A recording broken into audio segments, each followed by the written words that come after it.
summertime in Payne County. I'm Father Brian O'Brien. Welcome to another episode of Pastors of Payne. Last week was the Associate Pastors of Payne. I don't know if you guys listened to that one, but it was Father James Porter and Father Robert Healy ripping on their pastors. I'm just kidding. They didn't. They're good guys. But anyway, we're going to miss Father Porter. He moves out this week. What a total bummer. What a total bummer. But anyway, he's off to University of Tulsa, and that will be good. A few weeks ago, I interviewed Adrian Meneses, who's one of our summer seminarians. Well, today, we are extremely privileged to have yet another, not just summer seminarian, all year long, David Neumaier. Howdy. Love it. I love it. I love it. Okay, so David and I, we go back 2 years.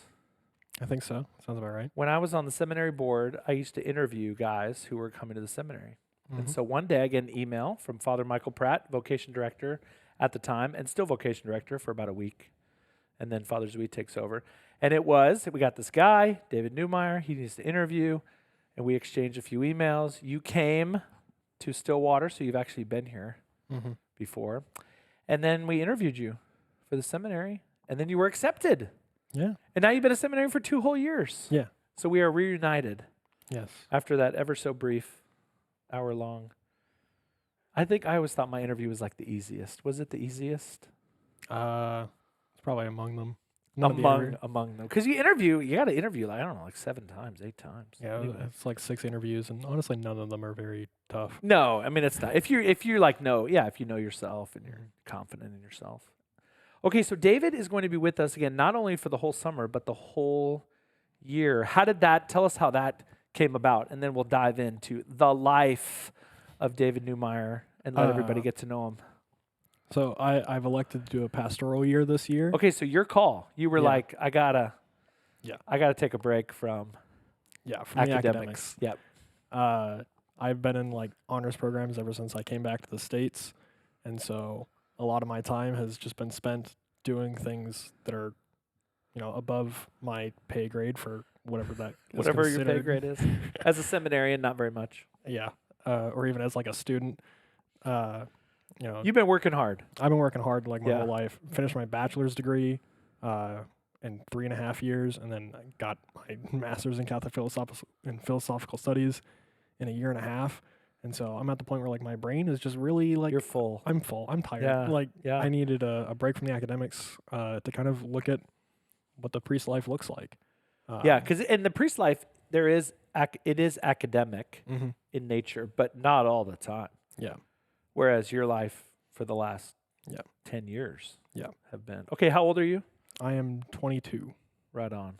That's amazing. Okay, so we're going to talk... let's talk about where you're from. Where were you born? Michigan. Oh, really? Yes. I did not know that. I thought you were going to say Tulsa, Broken Arrow. No, not Okay, quite. how did that happen? What was your family doing? Well, my parents met at Michigan State University. They did? Okay. See, we're learning all kinds of things already. It's amazing. Yeah. And then I was born we lived in Ypsilanti, Michigan. I would do the hand mitten thing, but I don't think people on the podcast we're on the radio. Yeah. And then after that, I lived there for 4.5 years before we moved to Shanghai, China. And I lived there for 5.5 years, and then I came to Oklahoma. Michigan, China, Oklahoma. Yep. That's wild. What did your parents do for a living that put you in so many places? It was honestly just my dad's work. He worked for a company called Vistion at the time. He's a spy? No. Oh. Okay. What does Vistion do? What do they... I think they were like car part distribution. Oh, yeah. So there's a factory in China? Yeah. Okay. And I think he was like the director of distribution for Asia or something like that. Wow. Oh, no. I was 10. I didn't really care too much to ask. What was it like? So, I mean, from like 5 to 10, you lived in China. Mm-hmm. What's that about? What's that like? It was actually, it was very interesting for me growing up in a different culture. Sure. But like a lot of it too was a lot of the Americans all lived kind of near each other. And so like if I wanted to go see my friends from school, it was really just like, cool. I'd just basically just walk like maybe 12 houses down, tops. It's convenient. Or sometimes it would be all the way across the neighborhood. whatever. Point is I could walk there very reasonably, and I was able to be very independent. Like I was able to walk a couple blocks to go buy video games or whatever. Yeah. No So you went to an problem. American school. I went to an international school. Okay. English speaking. Yep. Okay. Mm-hmm. Interesting. But do you speak Chinese? Well, 可以说中文. Oh, don't insult me on the air. All You're I not said allowed was to, I you're can not allowed to speak Chinese. swear I on didn't the swear. podcast. Jeez, David. How fluent? How can you celebrate Mass in Chinese? Absolutely not. Dang it! All right, we'll work on that. I have. I mean, have what been I don't know. trying. What grade are you? A first grader in Chinese, or you're what are you? It's hard to say because I haven't really been able to practice it in a couple of years. At your height of Chinese speaking. At my height, I was probably at like an 8th grade level. Okay, maybe. good. Wow, good for you. So That's wild. yeah. All right, so at the age of 10, then you pack up Mm-hmm. and you move back, and you moved from China. Mm-hmm. Where'd you live in China? Shanghai. Okay, that's like big. That's a big city. Yeah. Yeah. Mhm. So then you pack up and you move to Broken Arrow. Yeah. Tulsa. Big change. Yeah. Big change. Dang. So your family is mom and dad. Mm-hmm. You got a brother. I have 2 older brothers. 2 older brothers. Okay. One of whom went to Oklahoma State. Go Pokes. Indeed. Wow. When did he graduate? Uh, How old is he? You're 22. yeah, he graduated in 2018, and I know Wow. that because he and I shared both our. He graduated high school when I graduated middle school, Got it. and then and then it shifted over to him graduating from okay. college when I was graduating high school. Right on. So So you've been to Stillwater. I mean, yeah, you visited him. You been to okay. quite a few Oklahoma State games. Yeah. Went to a Bedlam game at OU because our next door neighbor had like sweet tickets to Oh, OU, and that's so awesome.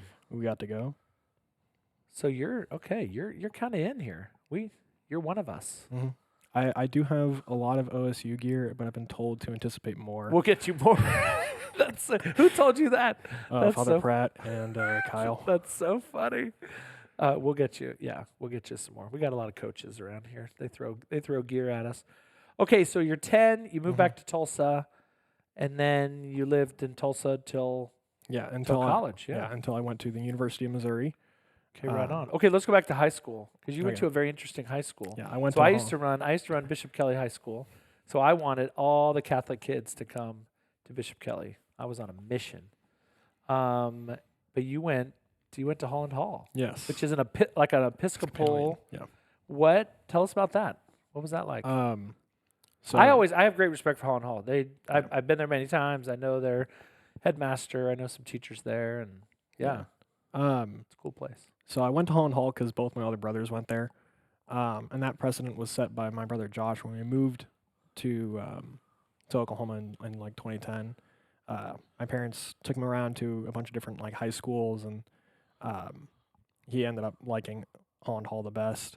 We didn't know about Cassia Hall, and I hope you don't take this the wrong way, but It's my brother okay. Josh did not like Bishop He Kelly. didn't like it? He did not like Bishop Kelly when he visited it. What year was that? 2010. I was just getting started.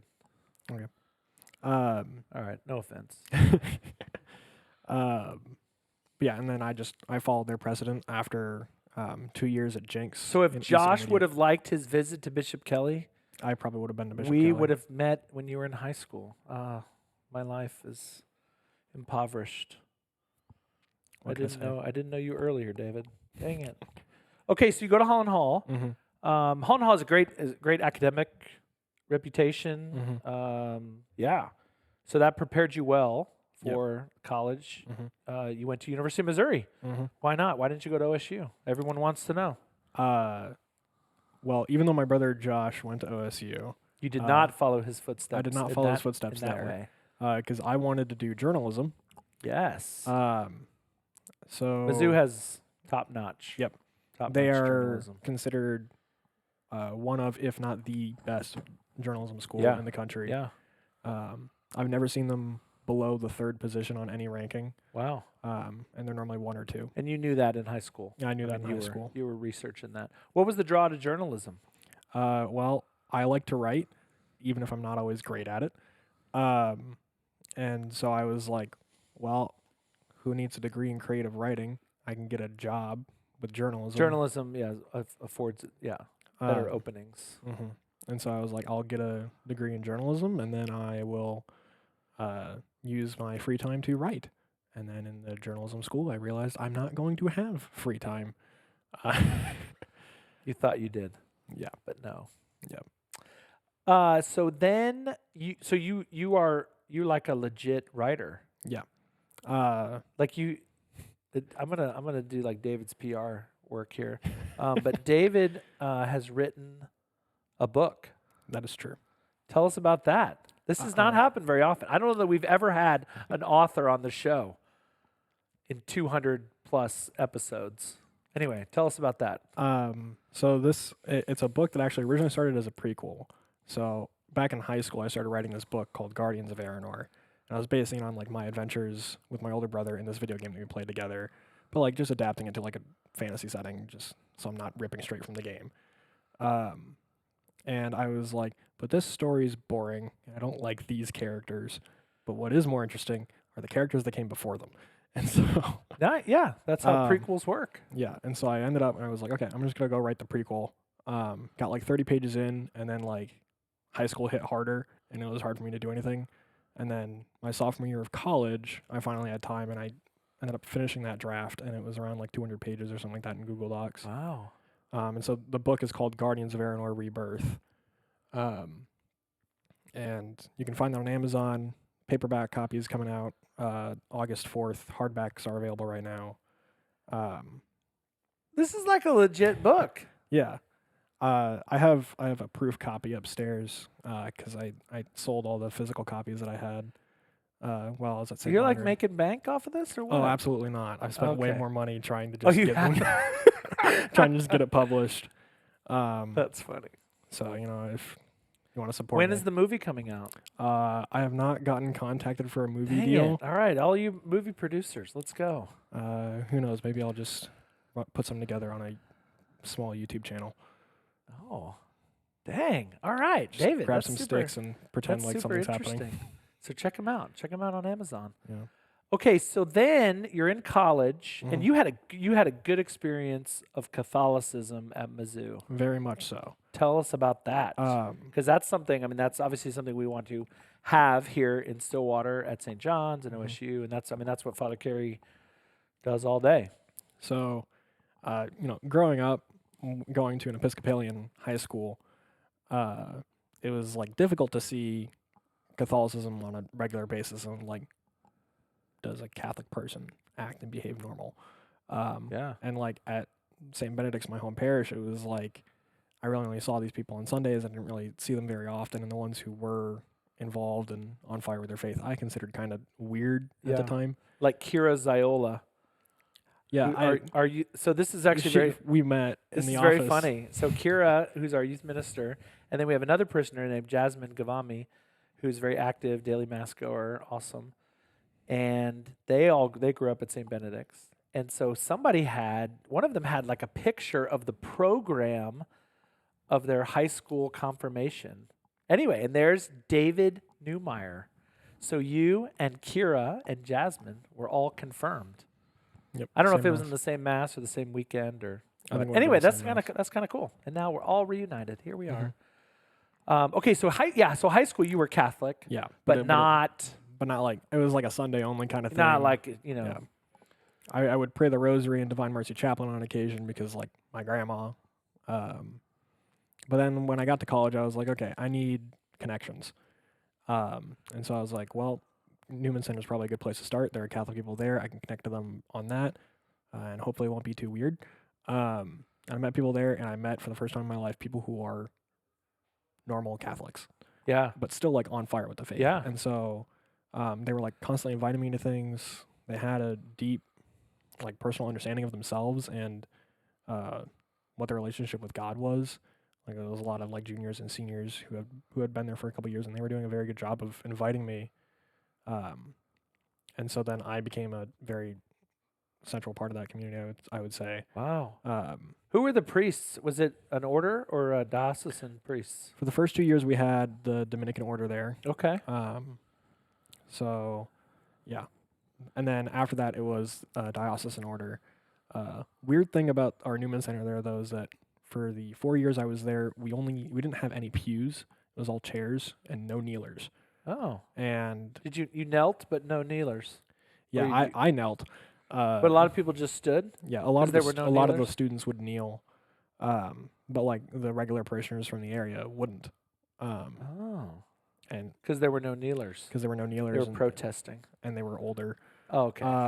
And it was one of those things where it was like, well, we took the kneelers out because we didn't want old people falling down and not being able to get back up.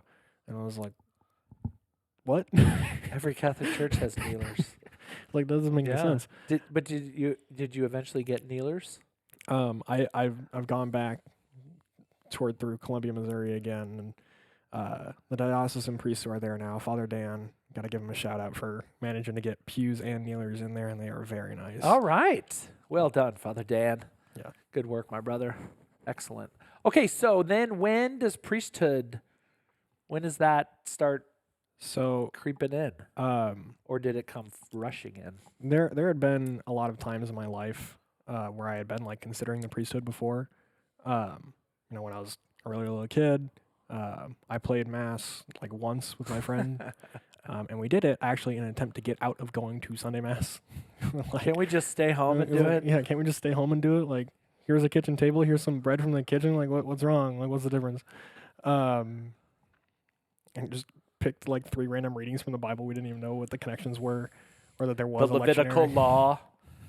Yeah. Why you can't eat shellfish. Yeah, something like that. And so like that's probably like the earliest like noticeable A part little of it. seed. Yeah. And then my grandma and I would pray together, and she and I would talk about religion a lot. Like, she got me my first missal, and I enjoyed following along in mass. Yeah. And then I got to high school, and Father Joe Townsend, some of y'all here may know him. Former St. John's pastor. Yeah. He saw me after mass one day, and keep in mind, like, my family when I was in high school, not really a family that like stayed around after mass or came beforehand or was involved at all. Like, I never went to any youth group things there. Like, he just looked at me and went, "You would be a good priest," and then I was like, "Yeah, my grandma has said the same thing," and he said, "Well, that's a good sign." That is a good sign. And then after that, I started talking to Father Pratt, and I consider myself one of his slower burns because it took him about 4 years to get me to agree. Oh, because that was in high school, and then like, you joined after college graduation. Yep. That is a slow burn, man. I think it was me and Marcus were about that same. The patience, like, yes, like 4 that's years. Right. Yeah. And so, like, Father Pratt hands me this book to save 1,000 souls, and I never touched it until after I had actually already agreed to apply to be a seminarian. And then I read it, and I was like, "Oh wait, that's cool." I should have read that 4 years ago. Yeah. There was actually an interesting line in there. I think that's worth mentioning is there's a line. It's like in the introduction. It's like, men will often have to give up something that they desired a career in, like engineering or journalism, in order to. Is that right? So to save 1,000 souls is this book. There's a priest, Father Brett Brand, is a priest from Georgia who wrote a book for young men who are thinking about the priesthood. Yeah. So we give it away a lot. Yeah. Oh, that's funny. Yeah, and as someone who was in the journalism field, I went, okay, engineering, that's covering your bases. Like, all my male friends are like in engineering. Yeah, lots of those. Yeah, lots of males in engineering. Like, you're just covering your butt there. But then I was like, journalism, that's female dominated. Oh yeah. It's like probably like 70-30. Is that right?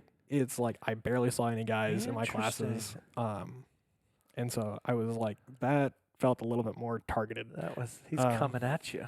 Yeah. But again, that was already after I you agreed. were already applying. I was already on track, but that was like a nice kind of like confirmation moment of that. So you applied with us. That was your senior year of college. I started my application in the spring semester of my 3rd year. Okay, because you finished in 3.5. Mm-hmm. Yeah. Yeah. Okay, nice. Okay, so then you leave, you graduate, and then you go off. I go right to St. Meinrad. To seminary. Tell us about St. Meinrad, my beloved alma mater. It's in the middle of nowhere, and it's wonderful for it. That's exactly what Adrian said. Adrian hasn't really been there yet, but he was like, I'm very excited to be out in the country with no distractions. Mm-hmm. Yeah, and so I have to admit, when I first heard I was going to St. Meinrad, I was admittedly a little bit disappointed because I was like, I want to go to the one in St. Louis because then I'm just 2 hours from my friends and I can just go visit them whenever. I thought the exact same thing when I went. I Yeah. was like, what? I could go to. At that time, we were using New Orleans, we were using St. Louis, and we were using Rome. And I was like, I would go to any of those. Mm-hmm. Oh, here. Let's go to rural southern Indiana. I was like, anyway, but I loved it. Go ahead. So anyways, and I didn't realize like how sick I was of like city life until like my last semester at Mizzou. And like that's not even like a big city. Yeah, Columbia, I mean, I think it has some Stillwater vibes. I think it's a little bit bigger than Yeah, Stillwater, yeah. but it's because it's really close to Jefferson City. It's like half an hour away, and so you get a lot of people who work in Jefferson City living in Columbia.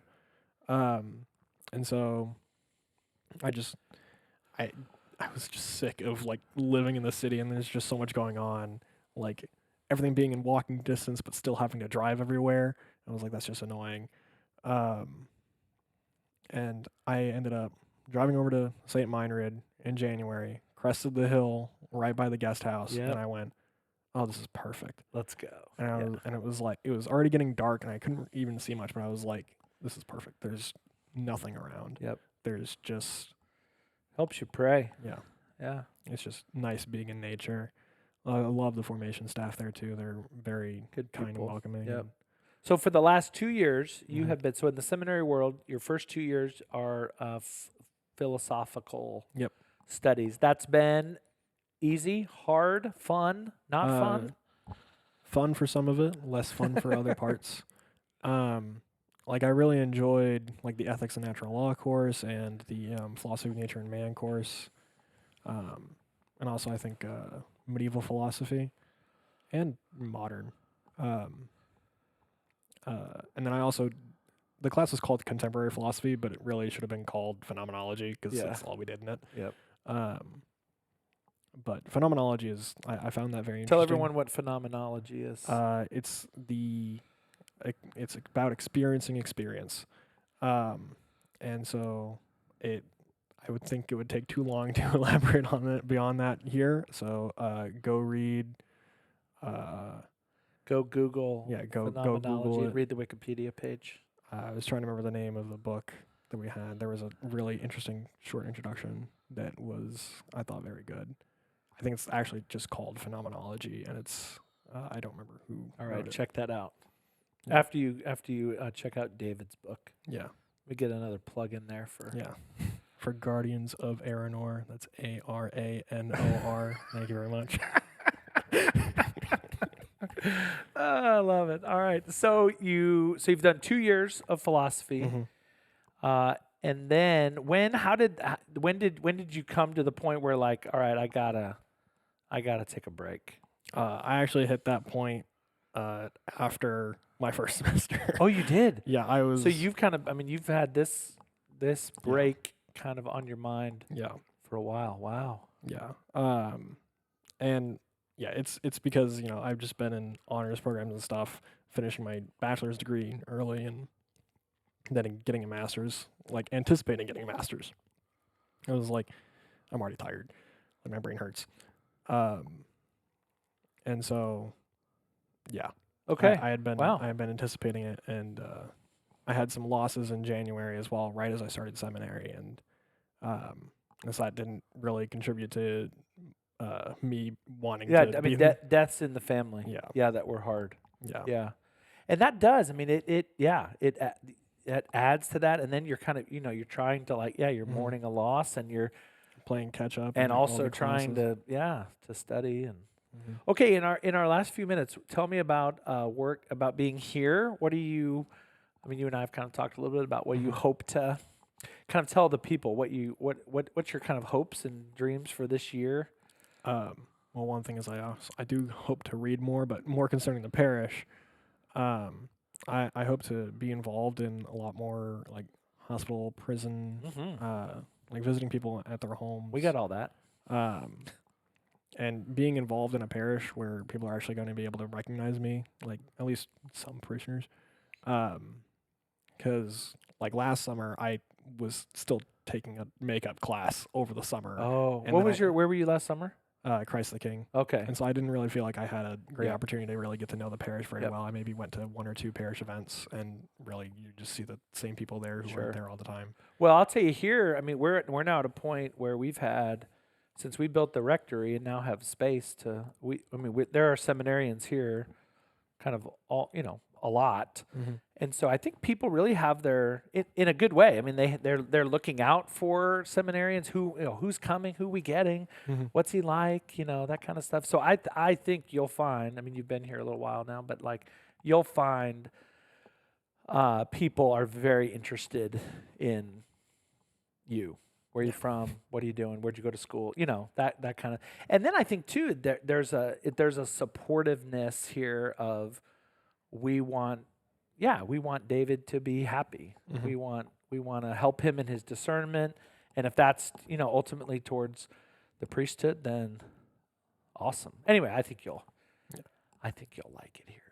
I think I will. But we're gonna do some cool stuff. So I mean, David and Adrian too are getting involved in Vacation Bible School and getting involved in Totus Tuus and Steubenville and. Obviously, like serving mass, so I mean, getting some of that liturgical training, and then the part that a lot of parishioners don't see is a lot of meetings. So parish finances and how, we just got a bid, for example. You don't know this yet, but to do some painting around the building. We've been in the church 5 years, and now there's some wear and tear. Like, how does that come about? Do we just hire a painter?